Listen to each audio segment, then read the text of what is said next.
तो बहुत बहुत नमस्कार सब बच्चों को। Very very good evening.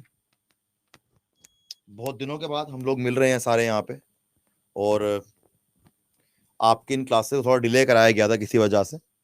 तो आज से हमारी क्लासेस बेटे रीस्टार्ट हो रही है, रिकंटिन्यू बिल्कुल हमारी क्लास हो रही है ये वाली। तो अब की अब ये क्लास रेगुलर रहेगी, तो इस क्लास को बिल्कुल रेगुलर रखा जाएगा और आपका सिलेबस कवर कराया जाएगा। ऑब्जेक्टिव यही है। तो आप सब लोगों की पढ़ाई कैसे चल रही है बेटा? सब बढ़िया चल रहा है? आमला बताइए, इज एवरीथिंग गोइंग गुड? पढ़ाई वढ़ाई बढ़िया कर रहे हो?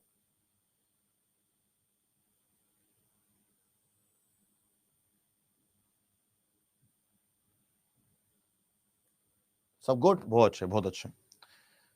तो आप में से मतलब किस किस एग्जाम की तैयारी कर रहे हो, पहले ये बताओ। कह रहे गुरु जी किसकी सरकार बनी है? यार सरकार बननी तो बीजेपी की है, एनडीए की गवर्नमेंट ही आएगी, वही चल रहे हैं आगे भी, है ना।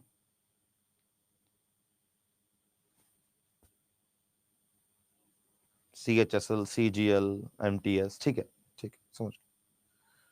तो जिन लोगों का CHSL का एग्जाम है वो थोड़ी सी अपनी कमर कस लो, ज्यादा समय नहीं बचा है अभी, है ना।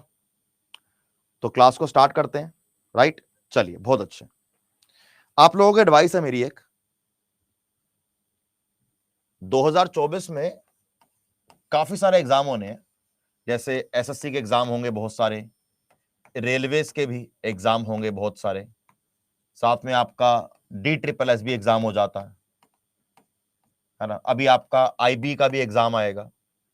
तो ये सारे एग्जाम्स जो आएंगे, ये जो सारे एग्जाम्स जो होने हैं, आपने जो भी आपकी एज है और जो भी आपकी क्वालिफिकेशन है उसके अकॉर्डिंग आपने सारे एग्जाम्स देने हैं। आपने नहीं बोलना कि मैं ये नहीं दूंगा या मैं ये नहीं दूंगा या मैं ये दूंगा, सिर्फ ये दूंगा, ये नहीं करना। आपने सारे एग्जाम देने हैं, ठीक है।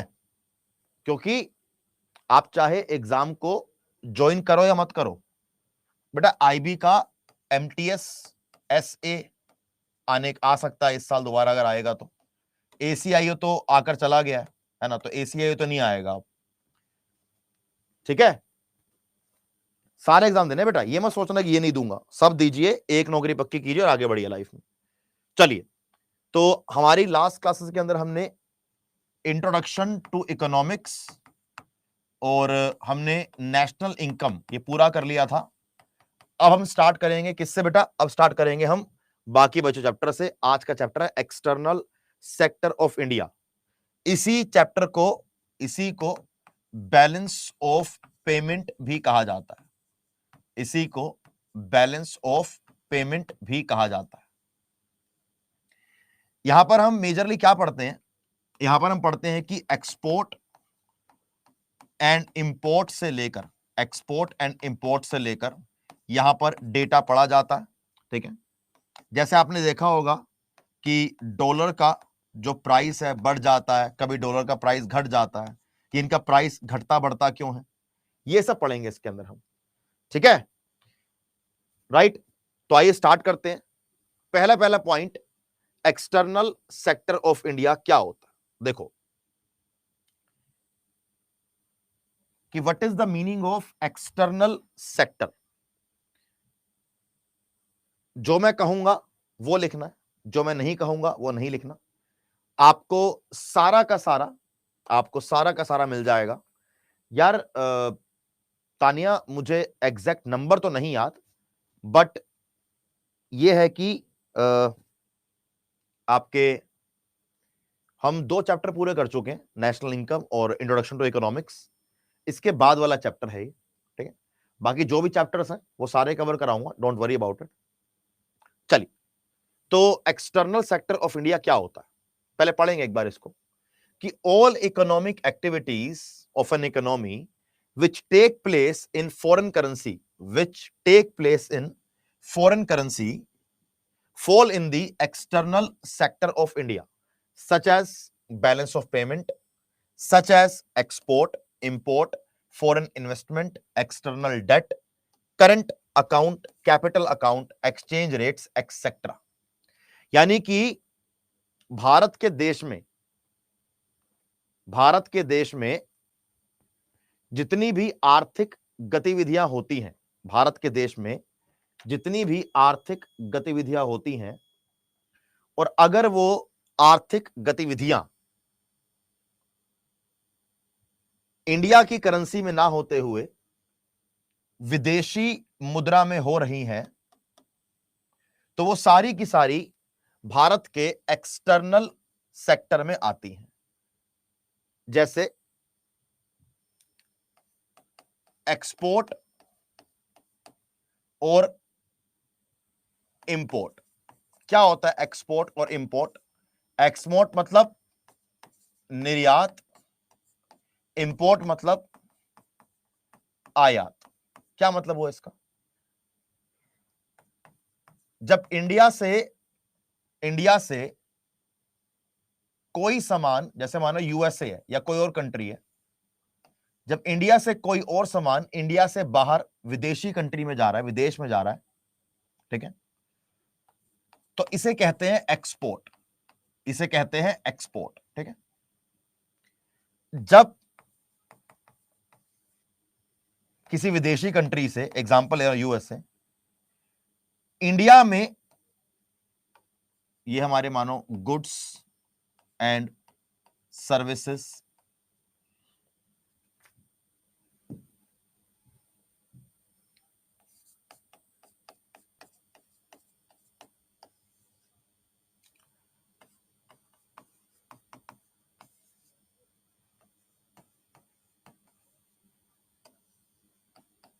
जब गुड्स एंड सर्विसेज इंडिया से बाहर जा रही हैं तो इसे कहते हैं एक्सपोर्ट, इसे कहते हैं एक्सपोर्ट। ठीक है, सिंपल। जब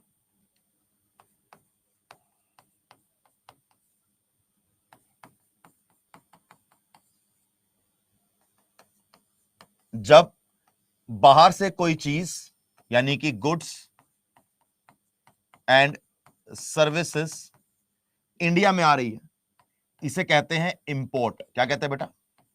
इसे कहते हैं इंपोर्ट। जब कोई सामान भारत से बाहर जाएगा विदेश के अंदर, उसे कहेंगे एक्सपोर्ट। जब कोई सामान भारत से बाहर से भारत में आएगा, उसे कहेंगे इंपोर्ट। आपने कभी कभी सुना होगा कि लोग कहते हैं कि ये मेरी इंपोर्टेड घड़ी है, ये गाड़ी इंपोर्टेड है, ये जैकेट इंपोर्टेड है, कहते हैं ना। ये क्या मतलब है? इंपोर्टेड का मतलब है कि उसको बाहर से इंपोर्ट किया गया है। यानी कि इंपोर्ट का मतलब क्या होता है बेटा? इंपोर्ट का मतलब आयात, और एक्सपोर्ट का मतलब निर्यात। एक्सपोर्ट का मतलब निर्यात, सिंपल।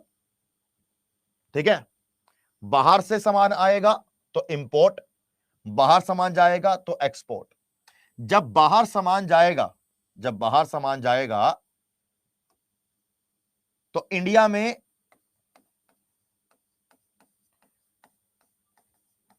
में पैसा आएगा। जब बाहर सामान जाएगा तो इंडिया के अंदर पैसा आएगा। जब बाहर से सामान इंडिया में आएगा तो इंडिया से पैसा जाएगा, तो इंडिया से पैसा जाएगा। बोलो, यही है ना? यही तो हो रहा है कि जब इंडिया सामान बाहर किसी जगह बेच रही है तो सामान को बेचने पर पैसा मिलता है और सामान को खरीदने पर पैसा देना पड़ता है। सिंपल सी बात है ये वाली, है ना? अब यहां पर एक बात जानने वाली और ये है कि अब दोनों में ही पैसा आ रहा है, पैसा जा रहा है, लेकिन दोनों में ही अगर यूएसए की बात है तो यहां पर जो एक्सचेंज हो रहा है, जो पैसा आ रहा है, जो पैसा जा रहा है, वो कौन सा जाएगा बेटा? ये एक्सचेंज होगा डॉलर्स में। ये एक्सचेंज क्या होगा बेटा? ये एक्सचेंज होगा किसके अंदर? ये एक्सचेंज होगा आपका डॉलर्स में। किसमें होगा? डॉलर्स में होगा। यानी कि अगर किसी और देश में जाएगा तो ये किसी विदेशी मुद्रा में, यानी किसी फॉरेन करेंसी में होगा, यानी किसी फॉरेन करेंसी में होगा। करेक्ट। अब जब ये फॉरेन करेंसी में हो रहा है तो इसको हम लोग क्या बोलेंगे, हम इसको बोलेंगे एक्सटर्नल, ये भारत के एक्सटर्नल सेक्टर में आएगा, क्योंकि एक्सटर्नल सेक्टर में हम लोग मेजरली उसी की बात करते हैं कि अगर कोई, हम बात किसकी करते हैं, हम मेजरली बात करते हैं कि अगर कोई एक्सचेंज या अगर कोई बिजनेस, अगर कोई एक्सचेंज या अगर कोई बिजनेस किस में हो रहा है, विदेशी मुद्रा में हो रहा है। किसके अंदर हो रहा है बेटा, विदेशी मुद्रा में हो रहा है, तभी हम इसको क्या बोलेंगे, एक्सटर्नल सेक्टर बोलेंगे। बोलिए सर, समझ आया क्या कहना चाह रहा हूं, जल्दी बोलिए, समझ आया कि नहीं आया?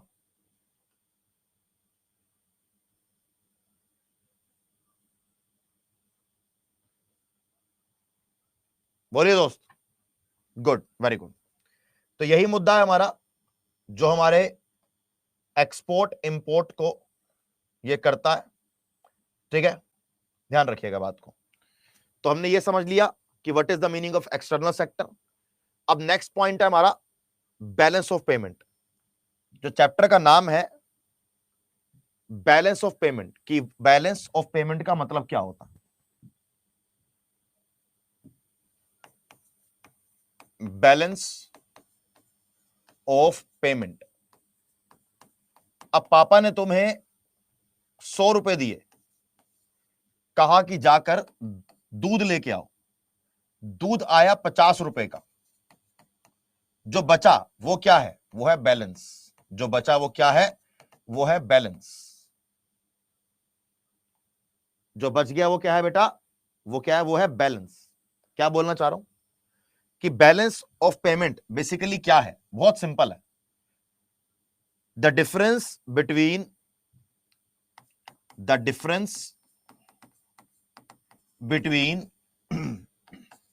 the total amount of export and import, total amount of export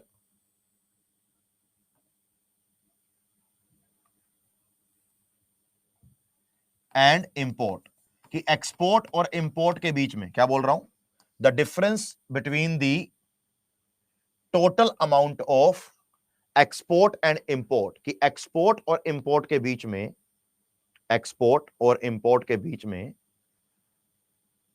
जो डिफरेंस है हमारा, क्या है, जो हमारा डिफरेंस है, यानी कि आयात और आयात तथा निर्यात के बीच का अंतर, निर्यात के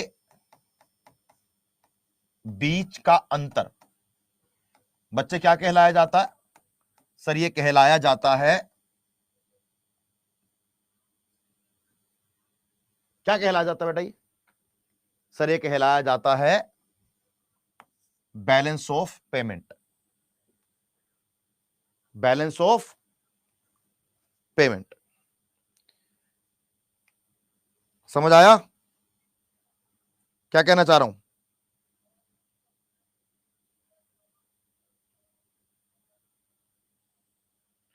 इसकी हिंदी होती है भुगतान संतुलन, इसकी हिंदी होती है भुगतान संतुलन, कि जो हमने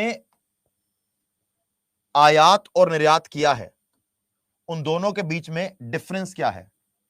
इसी से ही हमारा, यहीं से हमारा करंट अकाउंट डेफिसिट का भी, करंट अकाउंट डेफिसिट का भी क्या निकल के आता है, सीएडी हमारा एक कॉन्सेप्ट निकल के आता है, जो हम आगे पढ़ेंगे, जो हम आगे पढ़ेंगे, राइट।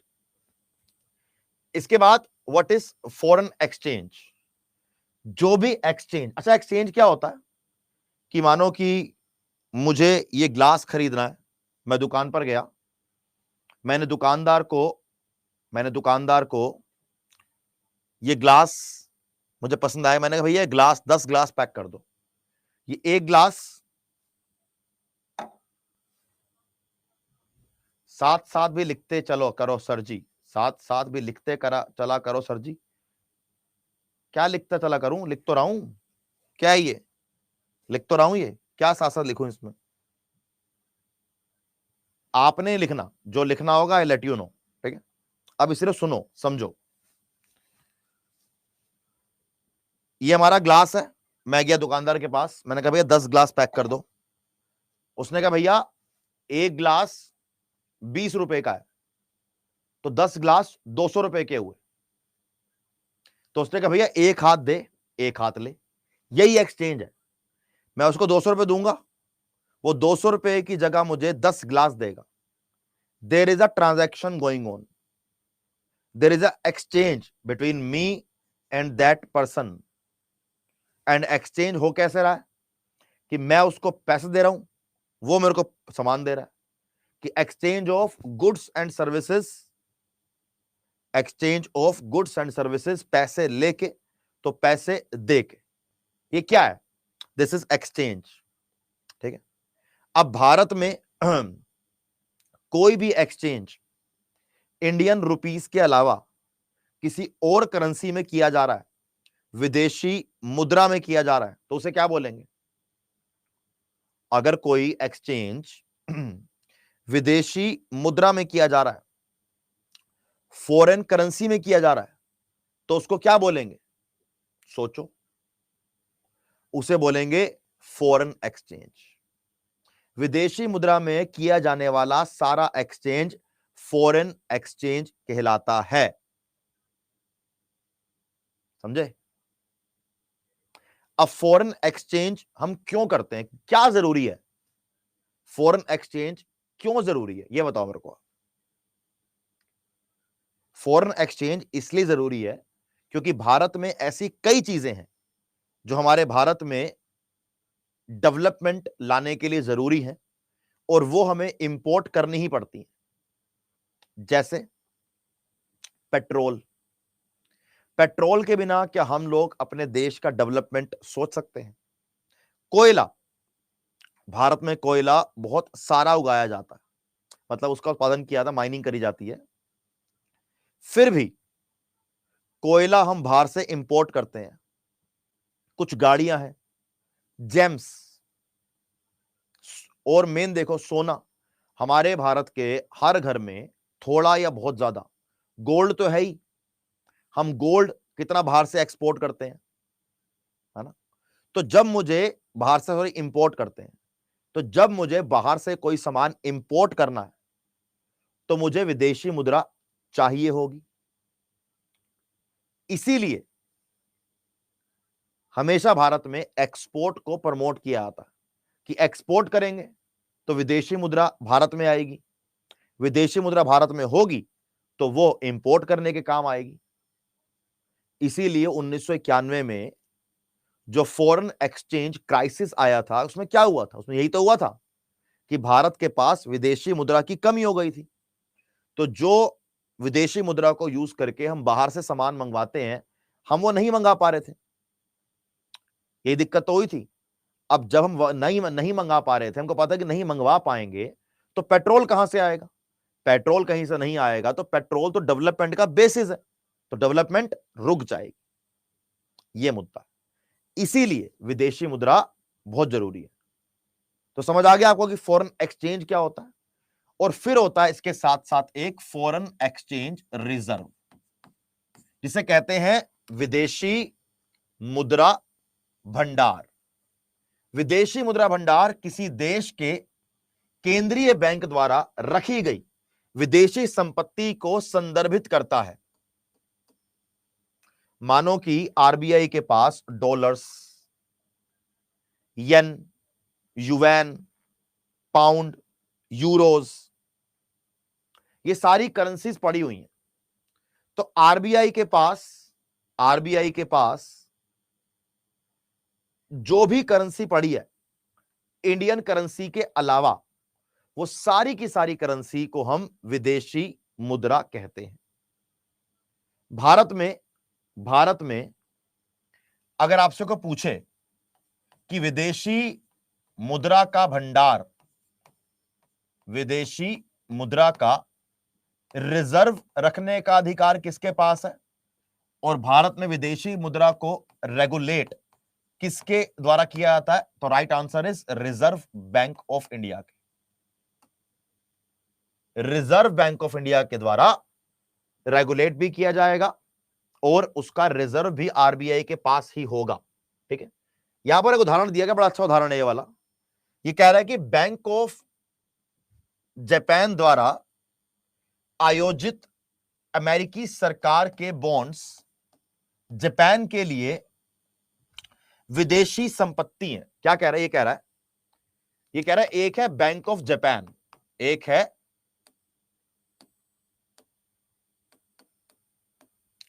ये कह रहा है एक है बैंक ऑफ जापान। कह रहा है बैंक ऑफ जापान के पास अमेरिकन गवर्नमेंट के बॉन्ड्स हैं, अमेरिकन गवर्नमेंट के बॉन्ड्स हैं। ठीक है, अमेरिकन गवर्नमेंट के बॉन्ड्स अगर वो अमेरिका को वापस देगा तो उसको वहां से डॉलर्स मिलेंगे, डॉलर्स। तो ये भी फॉरेन एक्सचेंज रिजर्व में आएगा। किसके? जापान के। फॉरेन एक्सचेंज रिजर्व में आएगा जापान के।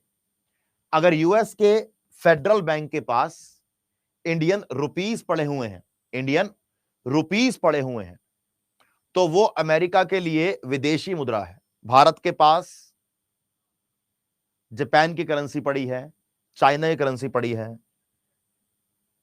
इराक की करेंसी पड़ी है, इंडोनेशिया करेंसी पड़ी है, नेपाल की पड़ी है। यानी कि छोटी बड़ी कंट्री का मतलब नहीं है। अगर वो करेंसी इंडिया की करेंसी के अलावा कोई और मुद्रा है तो भारत के लिए विदेशी मुद्रा है। बात समझ आ गई? सिंपल। अब आप लोगों ने, हमने पढ़ा कि फॉरेन एक्सचेंज क्या होता है।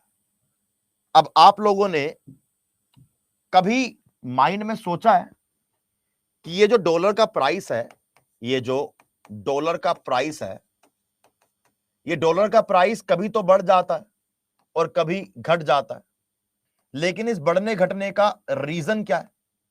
बढ़ने घटने का रीजन क्या है भैया? सोचा है कभी? इस बढ़ने घटने के रीजन में हमें क्या पढ़ना है? हमें पढ़ना है फॉरेन एक्सचेंज रेट, कि फॉरेन एक्सचेंज का या विदेशी मुद्रा का दर क्या चल रही है। मेरे ख्याल से अभी 84 के आसपास है ना, मेरे ख्याल से अभी 84 के आसपास चल रहा होगा। डॉलर का प्राइस क्या है अभी? डॉलर प्राइस टुडे 83.55 रुपीस का डॉलर है ना? आज के दिन में अगर मेरे को $1 खरीदना है तो मुझे 83.55 रुपीस खर्च करने पड़ेंगे। $1 खरीदने के लिए मेरे को 83 रुपए 55 पैसे खर्च करने पड़ेंगे। यानी कि अगर मुझे $1 चाहिए तो मुझे एक्सचेंज में 83 रुपए 55 पैसा देना पड़ेगा। इसे कहते हैं फॉरेन एक्सचेंज रेट, इसे कहते हैं फॉरेन एक्सचेंज रेट। ठीक है, अब मुद्दा यह आता है कि डॉलर का जो प्राइस है, वो डॉलर का जो प्राइस है वो चेंज कैसे होता है? डॉलर का जो प्राइस है, वो डॉलर का प्राइस चेंज कैसे होता है, ये क्वेश्चन। आरबीआई के पास फॉरेन करेंसी है तो उसे हम यूज कर सकते हैं। अगर आरबीआई के पास फॉरेन करेंसी है तो आप अपने बैंक के पास जाकर फॉरेन करेंसी ले सकते हैं, वो भी आपको आरबीआई से लेकर ही देंगे। कुछ प्राइवेट भी लोग काम करते हैं जो आपको फॉरेन करेंसी देते हैं बेटे, वो भी आपको आरबीआई से लेकर ही देंगे। और सबको आरबीआई से ही लाइसेंस लेना पड़ेगा ये काम करने के लिए। ठीक है, आपको बैंक से मिल जाएगा नॉर्मली। तो आरबीआई के या मतलब $1 में, जैसे आप डॉलर बोल लो, आप यूरो बोल लो, आप येन बोल लो, आप युवैन बोल लो, आप पाउंड्स बोल लो, इनका जो प्राइस बढ़ जाता है, इनका जो प्राइस घट जाता है, वो चेंज कैसे होता है, ये क्वेश्चन बड़ा जरूरी है जानना। चेंज कैसे होता है, चेंज, ठीक है, चेंज कैसे होता है। तो इस चेंज को जानने के लिए हमें 3 प्रकार की एक्सचेंज रेट को पढ़ना होता है। एक फिक्स्ड एक्सचेंज रेट, एक फ्लोटिंग एक्सचेंज रेट और एक मैनेज्ड फ्लोटिंग रेट। एक मैनेज्ड फ्लोटिंग रेट। तीन प्रकार के एक्सचेंज रेट होती हैं। Fixed exchange rate, floating exchange rate और मैनेज्ड एक्सचेंज रेट। आप में से जो बच्चे 2024 में किसी भी एग्जाम की तैयारी कर रहे हैं और आपके एग्जाम में जीके और जीएस आती है, तो आप मेरी ये क्लास अटेंड कर सकते हो। ये इकोनॉमिक्स सीजीएल के एक स्टेप ऊपर वाली है। तो सीजीएल से लेकर सीजीएल के नीचे जो भी एग्जाम आप मानते हैं, वो सारे एग्जाम्स आपके इसमें कवर हो जाएंगे। स्टेट पीसीएस तक इकोनॉमिक्स कवर हो जाएगी, उसके नीचे जो भी एग्जाम है सारे कवर हो जाएंगे। यूपीएससी कवर नहीं होगा। यूपीएससी के लिए जो आपको एनसीईआरटी पढ़नी है, अगर आप मेरी सारी क्लासेस इज्जत से पढ़ लेते हैं तो यूपीएससी के लिए भी आपका 70% मैं इन्हीं क्लासेस में कवर करा दूंगा। लेकिन आप यूपीएससी की तैयारी नहीं कर रहे हैं, मैं जानता हूं बात अच्छे से ये वाली, राइट। तो जो पढ़ा रहा हूं इकोनॉमिक्स के लिए, आपके लिए जरूरत से थोड़ा सा ज्यादा ही है, कम नहीं है, डोंट वरी, ठीक है, डन। चलिए, तो एक एक करके बात करेंगे इनके बारे में कि भैया ये एक्सचेंज रेट कैसे काम करती है। Let's start. एक है हमारी fixed exchange rate. Fixed exchange rate का मतलब होता है कि जब मानो कि भारत की सरकार ने बोला कि भाई भारत में डॉलर का प्राइस होगा 85 रुपए, कि किसी को डॉलर चाहिए तो उसको 85 रुपए देने पड़ेंगे। उसको 85 रुपए का डॉलर मिल गया, उसको 85 रुपए का डॉलर मिल गया कि 85 रुपए का यह है, 1 लो 2 लो 10 लो जो मर्जी लो, 85 रुपए का $1। यानी कि गवर्नमेंट ने क्या किया, सरकार ने विदेशी मुद्रा का प्राइस फिक्स कर दिया।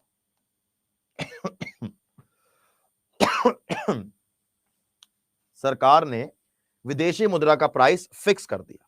ठीक है सर, बढ़िया बात है, कर दिया तो, राइट। अब अगर सरकार ने विदेशी मुद्रा का प्राइस फिक्स कर दिया है तो वो उसी रेट पर बिकेगी, ठीक है।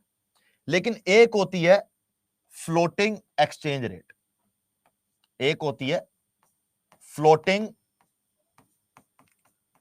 एक्सचेंज रेट, ठीक है मेरे भाई। सर क्या मतलब है इसका, अस्थायी विनिमय दर। अच्छा, भारत में हम जो वस्तुएं खरीदते हैं उनका प्राइस डिटरमाइन कैसे होता है, उनका प्राइस बढ़ता घटता कैसे, मुझे बताओ आप। उनका प्राइस घटता और बढ़ता कैसे, आप मेरे को ये बताओ। किसी को आइडिया है कि भारत में किसी वस्तु का, अरे शाबाश, बहुत अच्छा बहुत अच्छा बहुत अच्छा। तो फ्लोटिंग एक्सचेंज रेट में मैं एग्जांपल ले रहा हूं डॉलर का। डॉलर को आप एक करेंसी ना मान के डॉलर को आप एक वस्तु मानो। तो जब डॉलर की डिमांड बढ़ेगी, तो डॉलर का प्राइस बढ़ेगा। जब डॉलर की डिमांड घटेगी तो डॉलर का प्राइस घटेगा। बिल्कुल सिंपल और साफ पॉइंट है ये वाला, कि जब डॉलर का डिमांड बढ़ेगी डॉलर का प्राइस बढ़ेगा, डॉलर की डिमांड घटेगी डॉलर का प्राइस घटेगा। जब किसी फॉरेन करेंसी की प्राइस, उसका रेट डिमांड एंड सप्लाई के द्वारा डिसाइड किया जाएगा, उसे कहते हैं फ्लोटिंग एक्सचेंज रेट, उसे कहते हैं फ्लोटिंग एक्सचेंज रेट, राइट। देखो क्या बोल रहा है ये बोल रहा है कि जब मार्केट फोर्सेस के द्वारा करेंसी की वैल्यू को डिटरमाइन किया जाए, यहां पर अथॉरिटी का कोई रोल नहीं, कि बाजार की ताकतें मांग और आपूर्ति मुद्रा का मूल्य निर्धारित करती हैं, सत्ता का या सरकार का कोई रोल नहीं है, सत्ता नहीं आएगा यहां पर, कि सरकार का कोई रोल नहीं है, उसे कहते हैं फ्लोटिंग एक्सचेंज रेट। ये केवल और केवल डिमांड एंड सप्लाई से काम करती है, ठीक है, सही है। फिर आता है मैनेज्ड फ्लोटिंग रेट, ये इन दोनों का मिक्स है। यहां पर exchange rate largely determined by market forces, यानी कि एक्सचेंज रेट मेजरली डिमांड और सप्लाई से ही डिटरमाइन करी जाएगी।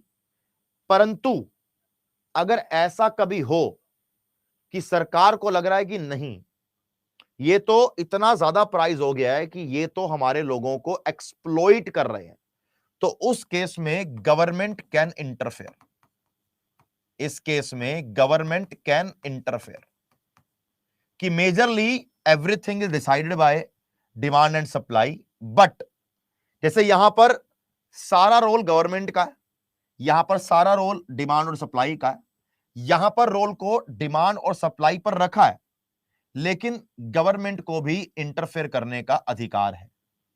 इंडिया में यानी भारत में मैनेज्ड फ्लोटिंग रेट को ही फॉलो किया जाता है। इंडिया में यानी कि भारत में मैनेज्ड फ्लोटिंग रेट को ही फॉलो किया जाता है। बोलिए भैया, समझ आ गया?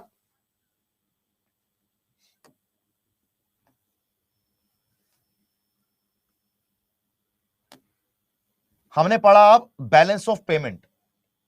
जैसे एक कंपनी की एक साल की, जैसे एक कंपनी की एक साल की बैलेंस शीट बनती है, वैसे ही किसी देश का एक साल का एक्सपोर्ट और इंपोर्ट चेक करने के लिए एक ब्यौरा बनता है। एक्सपोर्ट और इंपोर्ट चेक करने के लिए एक ब्यौरा बनता है, जिस ब्यौरे को बोलते हैं बैलेंस ऑफ पेमेंट, जिस ब्यौरे को बोलते हैं बैलेंस ऑफ पेमेंट। पढ़कर आए अभी। Difference between the monetary value of export and import is known as balance of payment. अब बैलेंस ऑफ पेमेंट के डिवाइड किया जाएगा दो तरीके से, एक करंट अकाउंट, एक करंट अकाउंट और एक हमारा कैपिटल अकाउंट, एक हमारा करंट अकाउंट और एक हमारा कैपिटल अकाउंट। हमने सिर्फ ध्यान रखना है कि करंट अकाउंट में क्या आएगा और कैपिटल अकाउंट में क्या आएगा, ठीक है। तो ये हमारा करंट अकाउंट है। जैसे हम कोई बिजनेस कर रहे हैं, जैसे हम कोई बिजनेस कर रहे हैं, उस बिजनेस के अंदर भी एक हमारा होता है करंट अकाउंट, एक हमारा होता है कैपिटल अकाउंट, जिसे बोलते हैं चालू खाता, जिसे बोलते हैं चालू खाता, जिसे बोलते हैं पूंजीगत खाता, पूंजीगत खाता, ठीक है। अगर हम कोई ऐसा खर्चा कर रहे हैं जिस खर्चे से हमारी कैपिटल बन रही है, मानो हमने कोई बिल्डिंग परचेज करी, मानो हमने कोई बिल्डिंग परचेज करी, तो उससे हमारी कैपिटल अकाउंट में एसेट्स क्रिएट हो रही है, ठीक है। मानो हमने बैंक से कोई लोन लिया, बैंक से हमने कोई लोन लिया, तो हमारी इससे लाइबिलिटीज, हमारी इससे लाइबिलिटीज क्रिएट हो रही है, देनदारी क्रिएट हो रही है, ठीक है। यानी कैपिटल अकाउंट में एसेट्स और लाइबिलिटीज, एसेट्स और लाइबिलिटीज को लेकर जो भी डेटा होता है, वो डेटा अगर एसेट्स और लाइबिलिटीज में कोई चेंज आ रहा है, तो वो डेटा हम कैपिटल अकाउंट में लिखेंगे, जिससे हमारी एसेट्स या हमारी लाइबिलिटीज क्रिएट हो रही, ठीक है। एसेट्स या लाइबिलिटीज हमारी क्रिएट हो रही है, ठीक है। अब आता है करंट अकाउंट, चालू खाता। अब जो हमारा डेली का खर्चा है, अब जो हमारा डेली के एक्सपेंसेस हैं या हमारी डेली की कमाई है, उसे लिखेंगे करंट अकाउंट में। जैसे हमने सैलरी पे करी है, जैसे हमने कोई रेंट पे किया है, जैसे हमने कोई गुड्स या सर्विसेज बेचकर हमने प्रॉफिट कमाया है, तो वो सारा कैपिटल अकाउंट में नहीं आएगा, वो सारा आपका करंट अकाउंट में आएगा। ठीक है, ऐसे ही करंट अकाउंट और कैपिटल अकाउंट को अलग अलग तरीके से डिवाइड किया गया। करंट अकाउंट को और कैपिटल अकाउंट को एक्सपोर्ट और इंपोर्ट के नाम पर इसको डिवाइड किया गया कि एक्सपोर्ट और इंपोर्ट क्या होता है। तो जब मैं आपसे करंट अकाउंट की बात करूंगा, जरा सुनना ध्यान से बात मेरी ये वाली, कि चालू खाते का उपयोग देशों के बीच, देखो जब कंट्री के बीच गुड्स एंड सर्विसेज का लेन देन किया जा रहा है, गुड्स और सर्विसेज के लेन देन से कभी भी एसेट्स और लायबिलिटीज में कोई चेंज नहीं होता। बेटा इसमें बचत खाता क्यों बनेगा? किसकी बचत कराएगा एक्सपोर्ट इंपोर्ट में? एक्सपोर्ट इंपोर्ट में किसकी बचत कराएगा, तो मुझसे बता दे।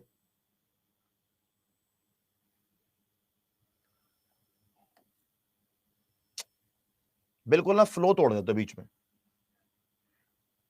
करंट अकाउंट को यूज किया जाता है कि गुड्स एंड सर्विसेज के फ्लो को मॉनिटर करने के लिए, गुड्स एंड सर्विसेज के फ्लो को मॉनिटर करने के लिए कि कितना सामान जा रहा है, कितना सामान आ रहा है, कितना सामान जा रहा है, कितना सामान आ रहा है।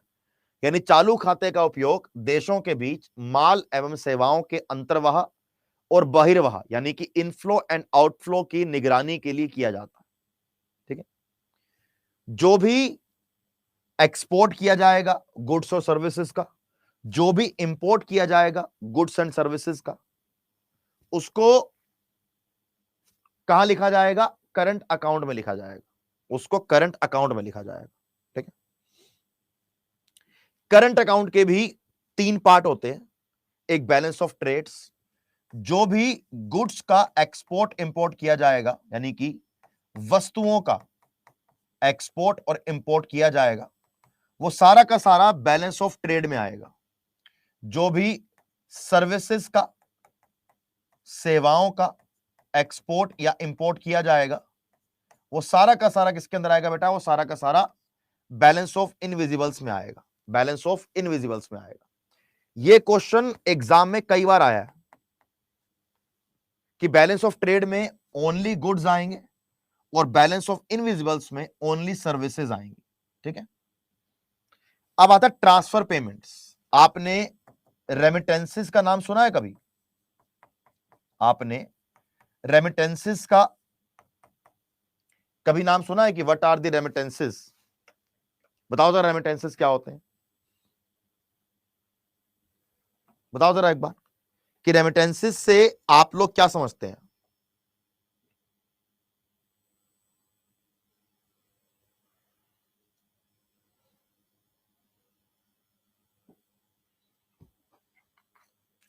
इसे बोलते हैं हिंदी में वित्त प्रेक्षण, वित्त प्रेक्षण, रेमिटेंसेस। अच्छा मतलब नहीं पता, कोई बात नहीं। देखो सुनो, मानो एक लड़का है, उसका नाम है रोहित। एक लड़का है, लड़के का नाम है रोहित। ठीक है, रोहित रहता है इंडिया में, रोहित रहता है इंडिया में। ठीक है, अब रोहित के भैया राहुल रहते हैं कनाडा में, ये रहते हैं कनाडा में और कनाडा में ये जॉब करते हैं। ठीक है, अब ये कनाडा से इंडिया हर महीने 50,000 रुपए भेजते हैं, 50,000 रुपए डॉलर्स में, कैनेडियन डॉलर्स में सेंड करते हैं। तो जब बाहर से कोई पैसा इंडिया में आ रहा है और उस पैसे के बदले कोई एक्सपोर्ट इंपोर्ट नहीं किया जा रहा। मानो कि आपका भाई साहब बाहर रहते हैं, पैसा यहां भेज रहे हैं, मेरी बहन रहती है, पैसे यहां भेज रही है, पापा रहते हैं बाहर किसी के, पैसे यहां भेज रहे हैं, तो उसको रेमिटेंसेस या विदेशी वित्त प्रेषण कहते हैं। उसको रेमिटेंसेस या वित्त प्रेषण सॉरी यार, उसको रेमिटेंसेस या वित्त प्रेषण कहते हैं। अब ये जो वित्त प्रेषण है भारत के लिए, ये फॉरेन करेंसी का बहुत बड़ा रिसोर्स है। ये भारत के लिए फॉरेन करेंसी का बहुत बड़ा रिसोर्स है। ठीक है भैया, बात समझ आई कि आपका इन तीनों का क्या मतलब होता है। नेक्स्ट हमारा आएगा कैपिटल अकाउंट। जैसे भारत ने किसी कंट्री को लोन दिया, भारत ने किसी कंट्री से लोन लिया, वो सारा कैपिटल अकाउंट में लिखा जाएगा।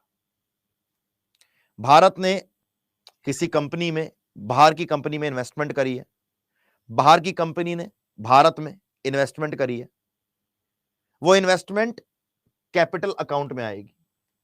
जो आरबीआई के पास विदेशी मुद्रा का भंडार है, जो आरबीआई के पास विदेशी मुद्रा का भंडार है, जो विदेशी मुद्रा भंडार का टोटल अमाउंट है, वो सारा आपका कैपिटल अकाउंट में आएगा, वो सारा आपका कैपिटल अकाउंट में आएगा। तो बेसिकली ये कैसे बनाया जाता है, बैलेंस ऑफ पेमेंट का आंकड़ा या डेटा, मैं आपको दिखाता हूं अभी कि ये कैसे बनाया जाता है। ये ऐसे बनाया जाएगा कि balance of payment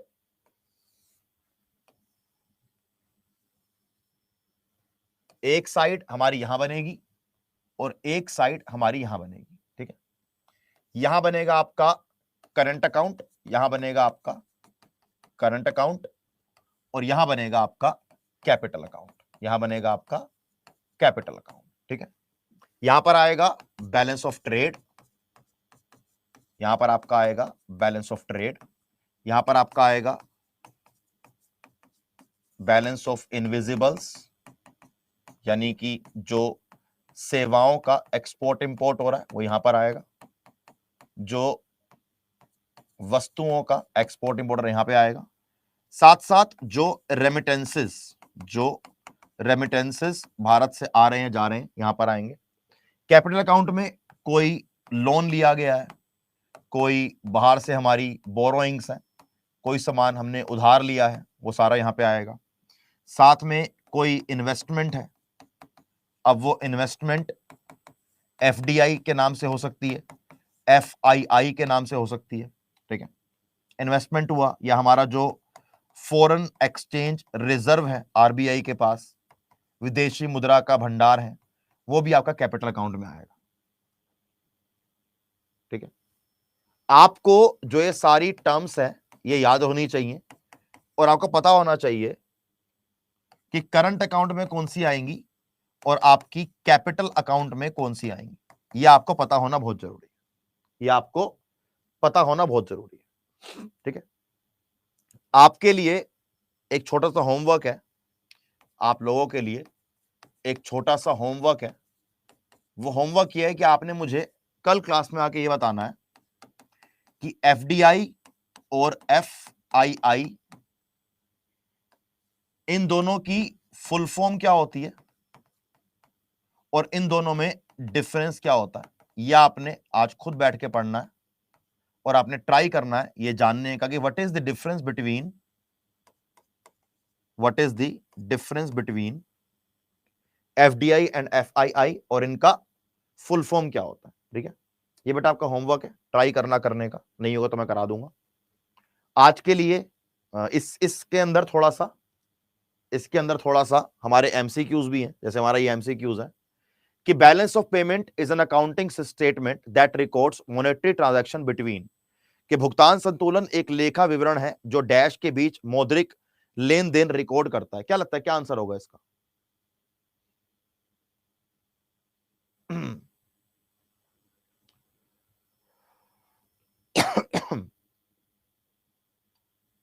very good, correct answer is definitely right answer is a, right answer is a, very good. अगला क्वेश्चन, अब बैलेंस ऑफ पेमेंट किस प्रकार का अकाउंटिंग सिस्टम यूज करता है? एक तरफ का, दोनों तरफ का, कैश बेसिस या एक्रूअल बेसिस? क्या लगता है किसका आंसर क्या होगा? अब बैलेंस ऑफ पेमेंट में एक्सपोर्ट भी हो रहा है और इंपोर्ट भी हो रहा है, यानी कि दोनों तरफ है, तो डबल एंट्री करेक्ट आंसर हो गया, डबल एंट्री करेक्ट आंसर हो गया।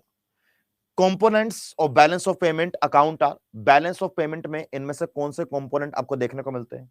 कौन कौन से पार्ट है बैलेंस ऑफ पेमेंट के? जैसे बैलेंस ऑफ पेमेंट में कैपिटल अकाउंट भी होता है, बैलेंस ऑफ पेमेंट में करंट अकाउंट भी होता है, तो राइट आंसर इज सी, कि both A and B, both A and B, right. अब ये क्या, ये थैंक यू होता है। तो आप सबको आज की क्लास अटेंड करने के लिए बहुत बहुत शुक्रिया।